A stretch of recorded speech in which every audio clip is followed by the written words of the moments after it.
Namaste, everyone. Offer you my very humble greetings. You chant really nice. I think everybody shares the experience when you're able to just let things go and become absorbed in this chanting process, that one feels a warmth and a comfort and a type of peacefulness that we begin to experience that has been like that which we actually seek and desire within the core of our heart. So the topic, apparently, the path of the brave, enlightenment for the spiritual seeker. What does that sound like to you? Huh? Well, not you. You're the one that probably made the title. He's going to say really inspiring things about it. What is that? What does that say to you? I mean, like the path of the brave. The path of the brave.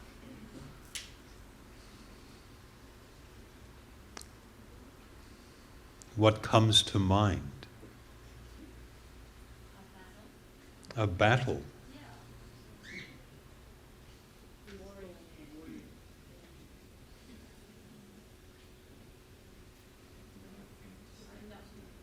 Hmm? What's that? Surrender. That's interesting, huh? It's going to be difficult. I appreciate all of your feedback, and I think it's helpful for yourself, the one who says it, but also to everybody else that's listening. And much of what everybody says, some of it's like, what? I never thought of that. And some of it's like, yeah, that's what I'm sort of thinking and feeling also.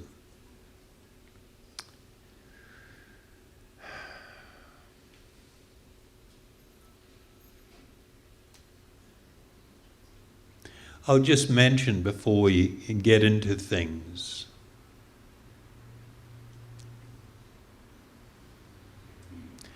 that it was interesting hearing the word surrender, and I think that's really something very appropriate. And when we speak of this surrender, we're not like talking about, I give up kind of thing. There's another way of understanding surrender, and that means to seek the path of actual least resistance, the natural flow of things. Because in spiritual life, in the pursuit of spiritual life, one of the greatest and most important requirements, if you are to be successful, is humility. We live in a world where humility is not something that is valued. People speak of strength and being driven and committed and, all of these sort of rather aggressive terms. And humility is not really seen as something of any real significance or importance. But for a person that wants to truly, truly become enlightened, to actually find themselves, their true self, and to find real purpose.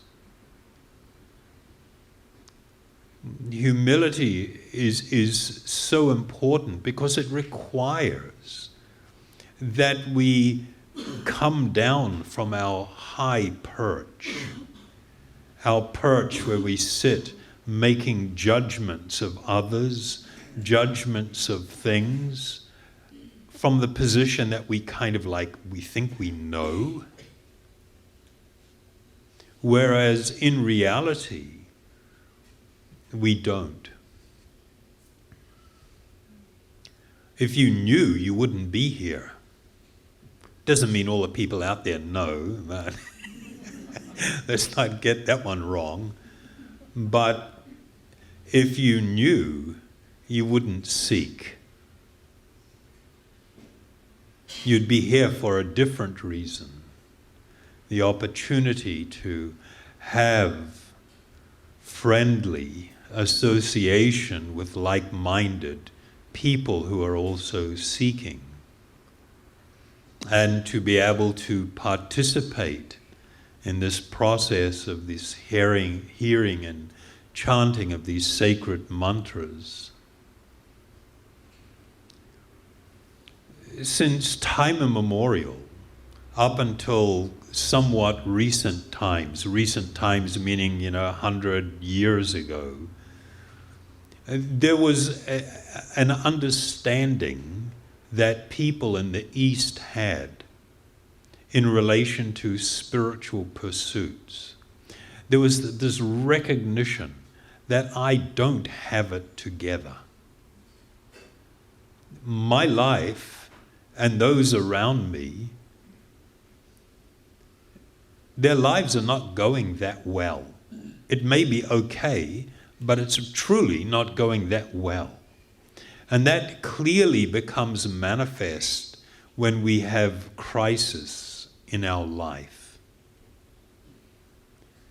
It becomes more apparent now in this time when people, they do not even recognize how much control they have lost of their own life.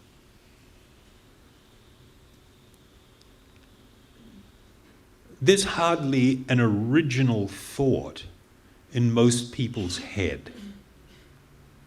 We live in an age where we are super saturated with information, but more importantly with messaging. We are told what is cool. We are told what is desirable. We are told what will make us happy. We are told what we need and where we can find what we need. And the desires that manifest because of this are simply the product of so much psychological manipulation that it is downright scary. But we don't even recognize that we're not in control of our own life.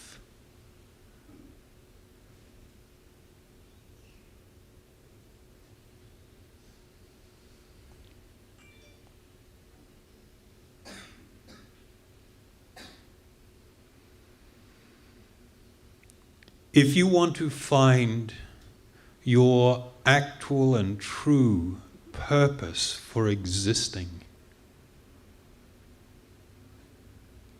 if you want to come to know who you really are in the core of your being, who you actually are,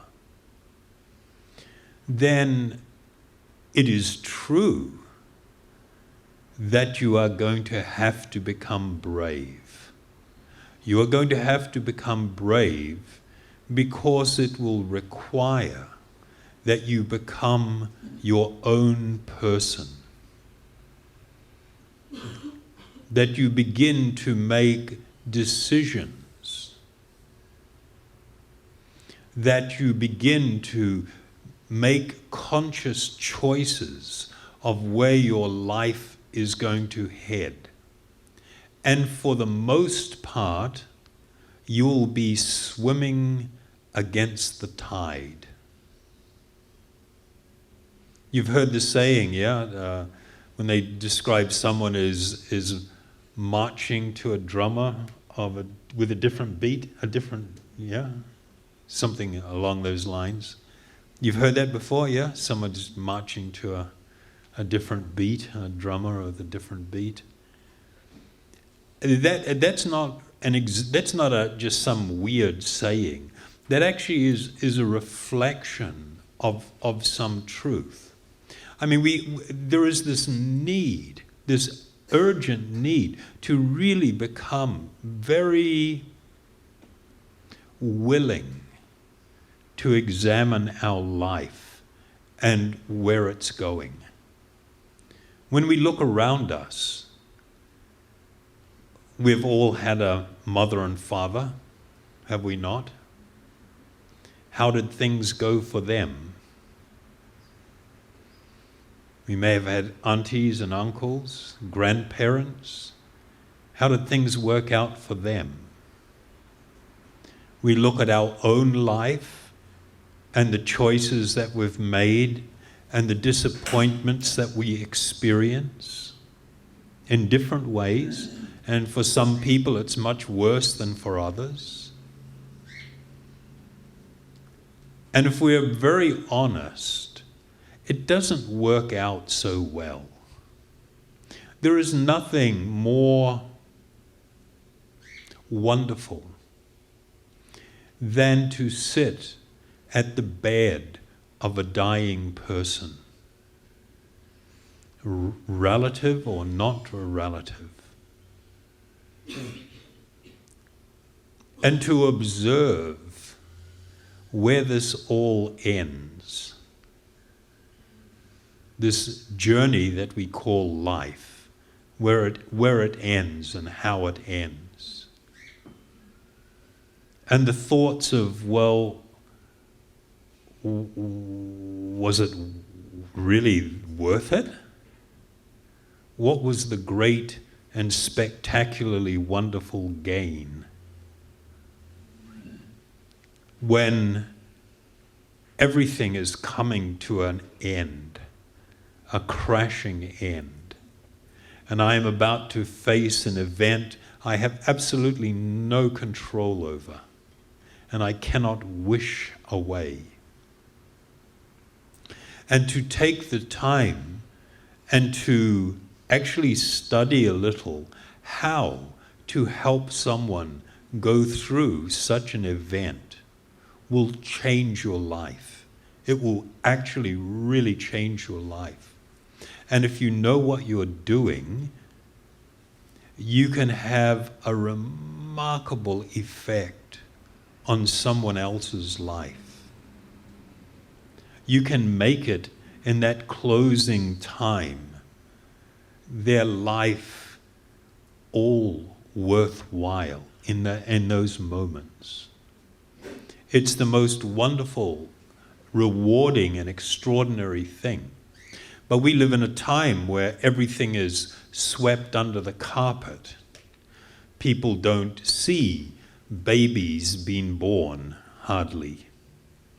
They don't see people suffering from grave illness. Everything is whisked away. We don't see people suffering from horrible mental conditions, battling with something that has just overtaken them. We don't spend time with, we don't have into our home quite often the elder members of our family as their bodies begin to shut down and it begins to go into collapse And we most certainly don't want to have somebody in our house who is going through the experience of death. Right? And that is incredibly unfortunate, because this artificial world that we have created, this artificial society that has disconnected us from what is the natural flow of things, and made it so that we have just become obsessed hedonists, running after the next flash, the next rush, the next sensual experience, the next thing that's going to make us happy.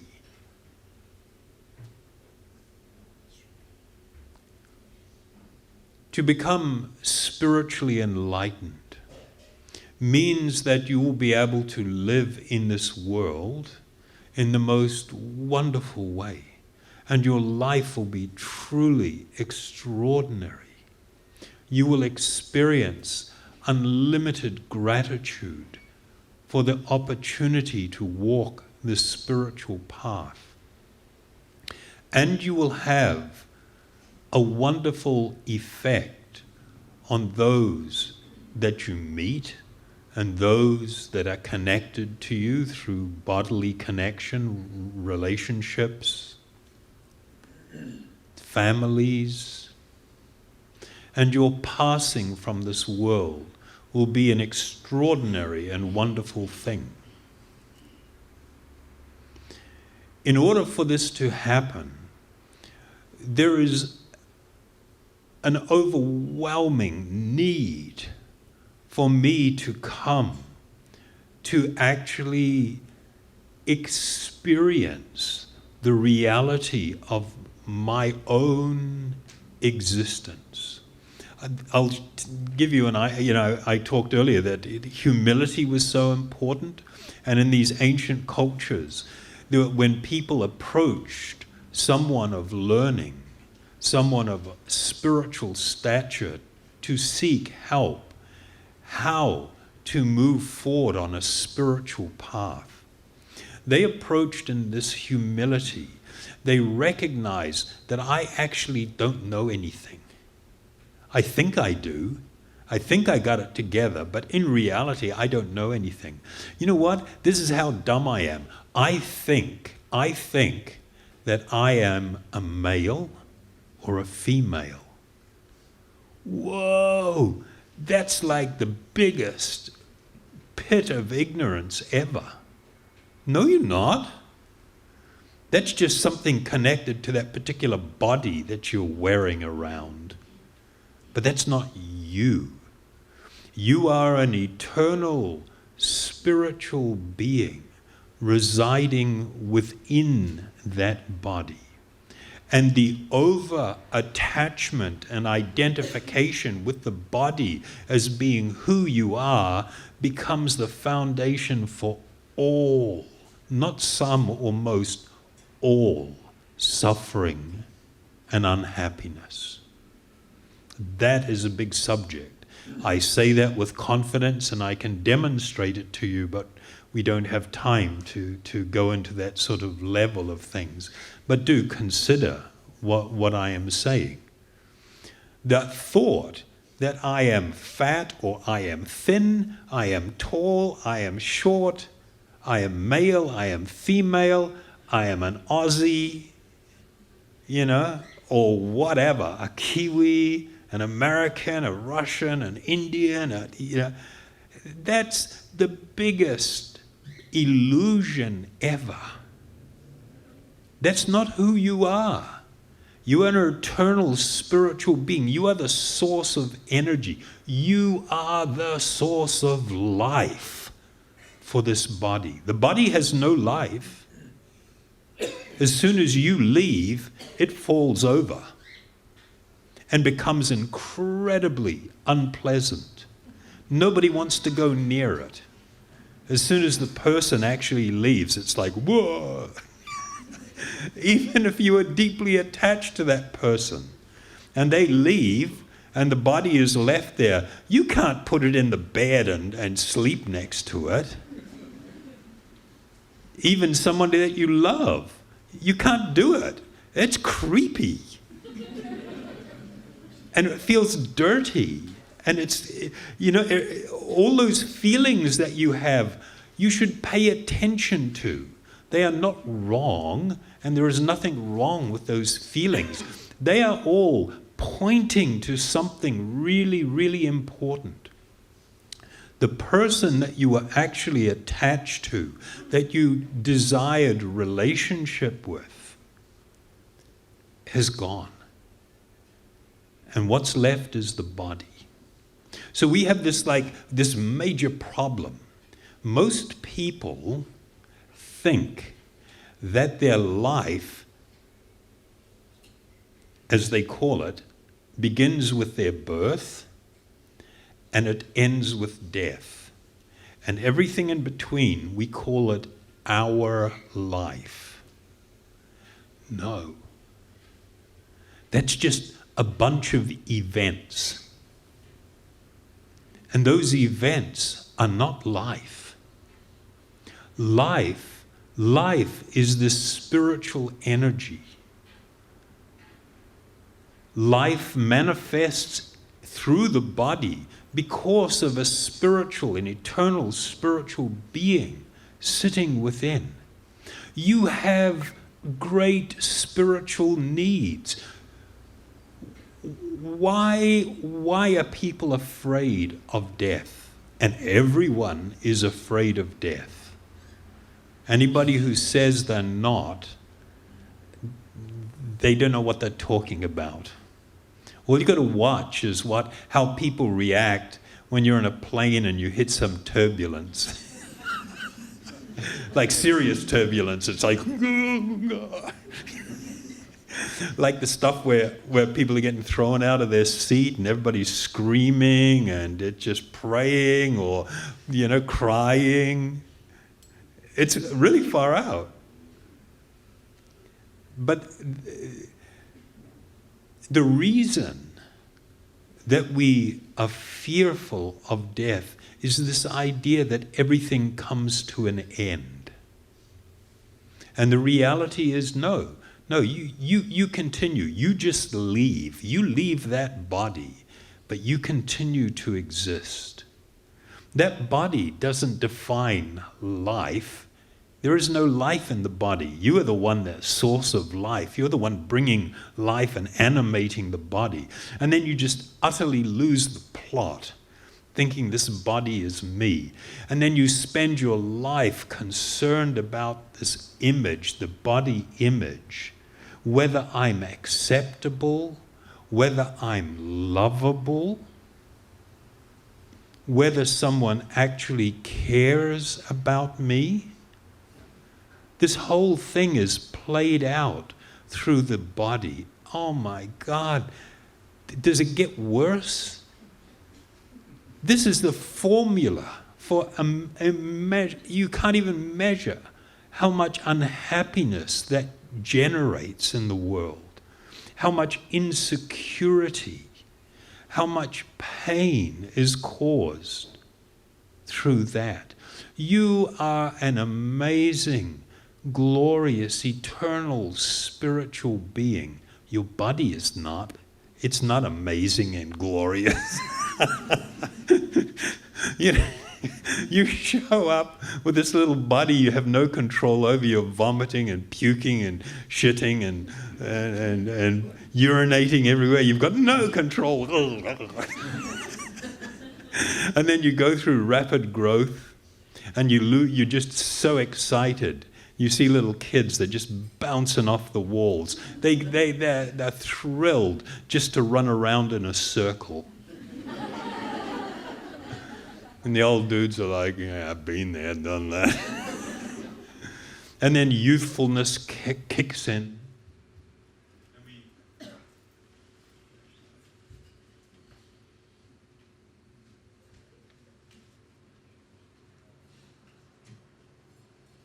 And then is that working? Huh? Working? Yeah? Okay. So then your body goes, everything starts changing. You go through all these hormonal changes, and the big sex thing kicks in. And then there's this total fascination and obsession. And we've been fed these ideas that stimulating the body and stimulating the senses will make us happy. Lie. Big, fat lie. Not true. You can stimulate the body into all kinds of a frenzy and experience all kinds of exhilaration and still feel suicidal.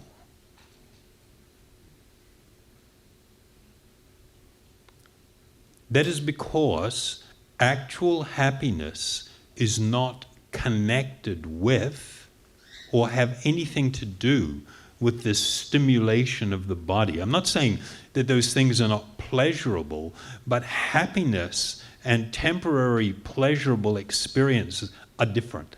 They're two different things. We are fearful of death because by nature we are eternal. You are an eternal spiritual being. It is your nature, your eternal spiritual nature, to exist in a state. In Sanskrit, it's called ananda. It is like overwhelming, ecstatic blissfulness. That is the natural state or condition of the soul or the Atma, the self. You have a desire both to love and to be loved. These are also eternal, spiritual components or characteristics of the soul itself, the living being.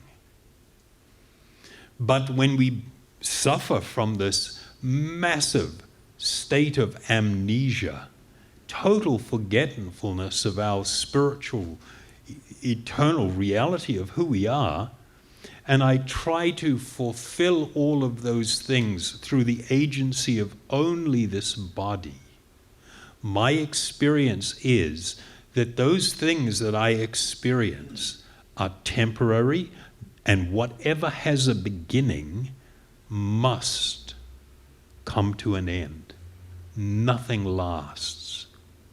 And they are not, the material experiences are not of a spiritual nature. So they don't touch me in the very core of my being. I can have a wonderful relationship. I remember this thing I read, this woman's blog. She was a writer.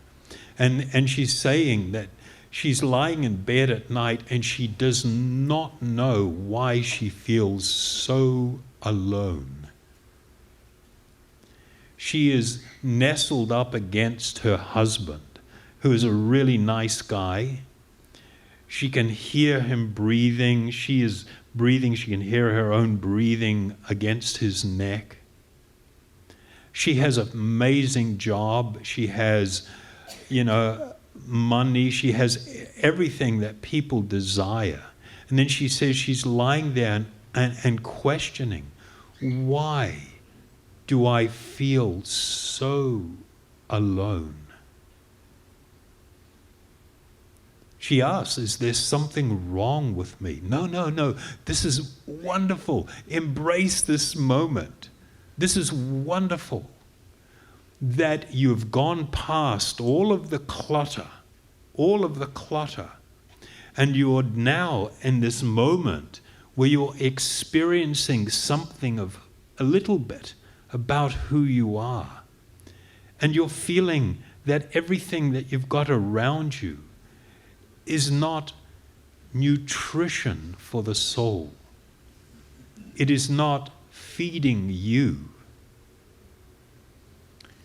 The path of spiritual life, it is a journey to come to know ourself. That is huge. To answer that question, we must look at three things. What is my essence? If I am a spiritual being, what does that even mean? I don't like using the term soul. It's so misunderstood. It's like crazy. I mean, people that even accept, okay, there's something like a soul, there's a soul, whatever. And you ask people what they mean by that. Even in churches and stuff, you ask somebody, can you speak intelligently to me, even for 5 minutes, about the soul?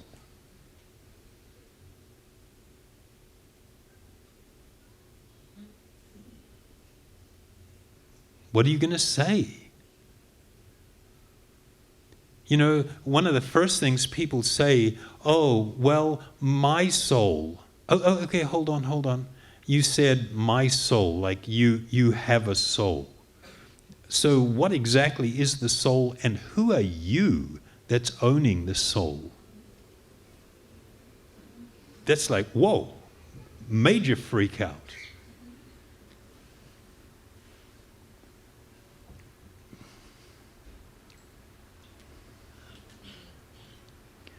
The first thing that you must understand, and I'll just mention one other thing. Most people think when they talk about a soul, they think about it kind of like a battery. Sort of like, you know, you put the battery in the toy and then the toy can move. And you take the battery out and the toy falls over, it's pretty useless. And you look at the battery, it's kind of like, oh, it's pretty useless. And if I stick it together, then I've got something of value. And that idea it permeates almost all religious ideas and many so-called spiritual ideas. And that's wrong. The living being, the soul, in Sanskrit the word is Atma. Atma, it means self, the self. Yourself, who you are. And first thing you must understand, the body is not a person. Is that striking when I say that or not? We totally, constantly relate to the body as being the person. But as soon as the person leaves, that's just like, that's a corpse. That's a corpse, and you don't want to be anywhere near it. You don't want to be touching it. You don't want to be hanging out with it. You know, it's unpleasant. The body is not a person. You, the spiritual being, are the person who resides within the body. And this massive, massive illusion that permeates the entire world is this illusion or idea that the body is the self. And whole societies are organized around this idea. And you get nationalism, you get sexism, you get political ideology, you get all of this stuff happening based on a falsehood. And the combined effort of everybody is this pursuit of pleasure. Thinking that if I can stimulate the body, that I will become happy. And it's untrue. You can experience pleasure or not experience it, it's your choice. It's not, but don't think that that's where you will find your happiness. You are a spiritual being. And you require spiritual nutrition. Otherwise, you're starving.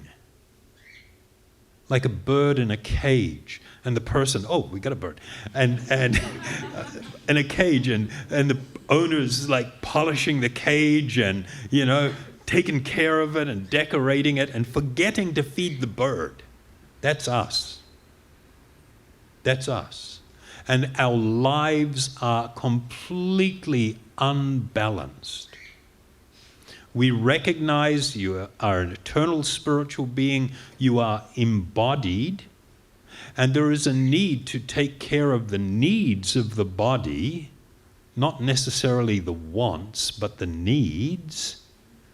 But I must take care of my spiritual needs. And if I don't do these things together, my life is completely out of balance, which is almost entire humanity, utterly out of balance. A total focus on that which is temporary, which does not last and cannot fulfill and must come to an end. Futile pursuit. I will promise you that the path of the spiritual seeker, it is not, we heard battle, we heard, it's kind of like difficult and everything. In reality, it is not. If we can come to the point of actually embracing the reality of things, then to take care of myself spiritually and to walk upon a spiritual path and to live a completely balanced life is a natural thing to do. It is a process of uncovering what is already there. You don't acquire spiritual enlightenment from some external source. It is about uncovering what's already there, to reconnect with your deeper spiritual being, to come to know who you really are, to understand where you fit in relation to this world and other beings and any higher being. And most important, it is to begin to awaken that most natural function of ours, to express and to experience spiritual love, everything that we have ever hoped for. It all lies within. But the challenge is a challenge, and one does need resolve. We must come to recognize that wherever I am in my life right now, it is the result of actions that I have taken, decisions that I have made. And if I'm perfectly, absolutely overjoyed with my current situation, then okay, this is not the place for you. Come back when you've crashed and burned, because you will.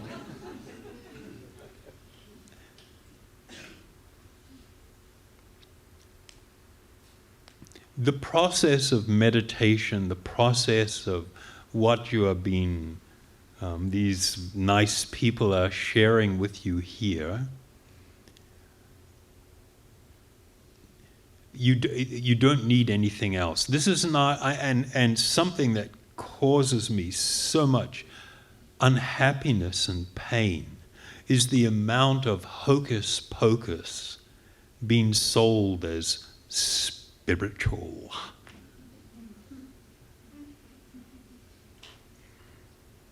There is more crap out there than there is real substance, unfortunately. But I can assure you that these good folks here are actually sharing something that is real, and it is incredibly spiritually potent.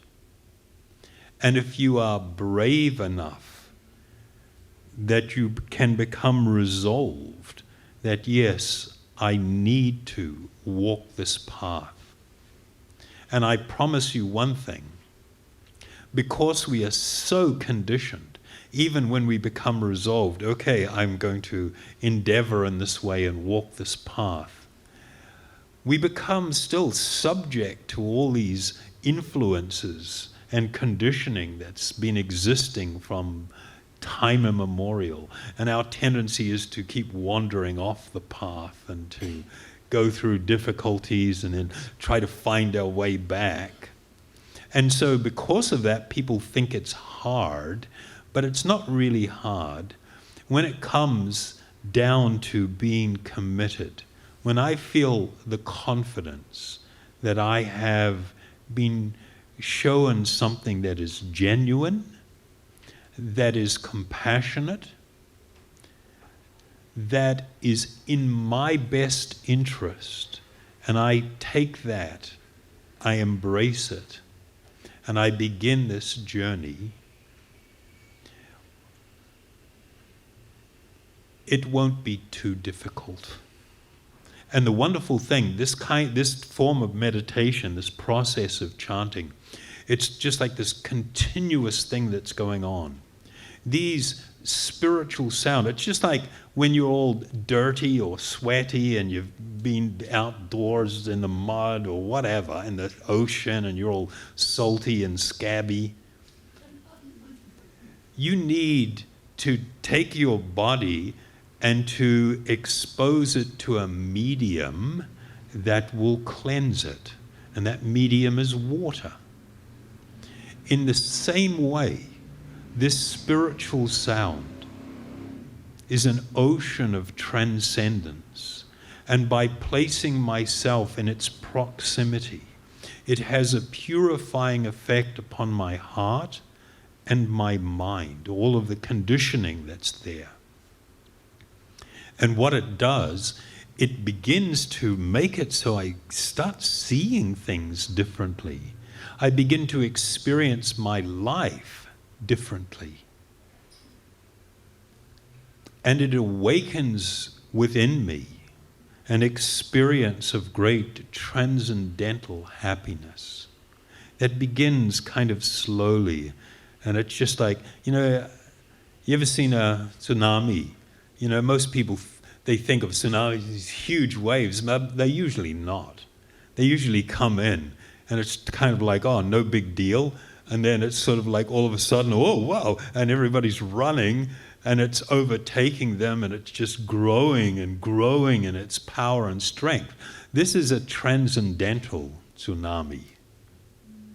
That as long as we continue to expose ourselves to it, then the influence, we are able to, this requires volition, your exercise of free will. Nobody can or will force you in any spiritual endeavor. You must voluntarily make this choice. And to do that, yes, bravery is necessary, because you are going to start living a little bit differently. And some people around you may not like it. That's a common thing that's experienced. So this is the path of the brave. It does require humility, but it is sweet. It is sweet, and it is rewarding in a way that you cannot, I promise, you cannot even comprehend how rewarding it will be and what the nature of that experience will be. That's for you to find out. Okay? We good? Anybody have a question? Does that sound intimidating or not? This is the light version.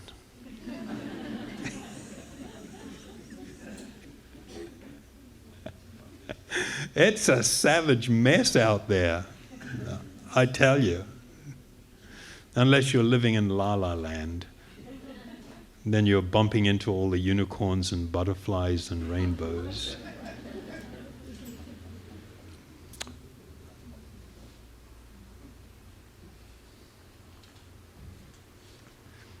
So if no questions, then we will chant. And it was so nice. Everybody was chanting so nicely. and meditatively absorbed in earlier, and I ask you to attempt to continue that while we chant, because this is actually the key to transform you, the key to open everything, the key to enlightenment is through this process. Okay?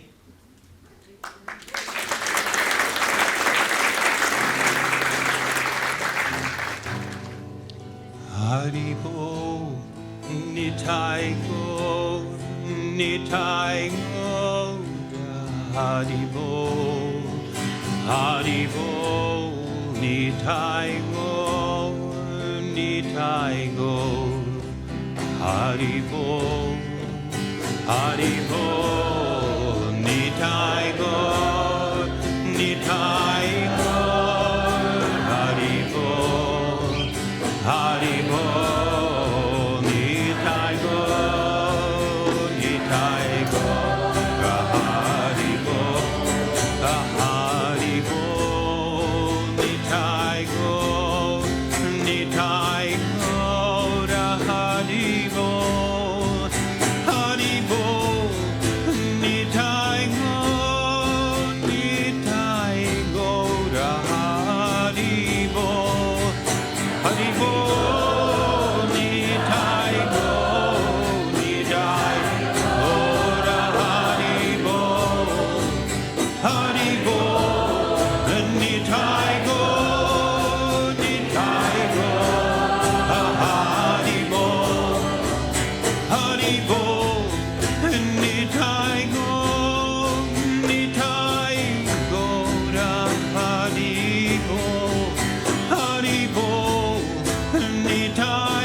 Hare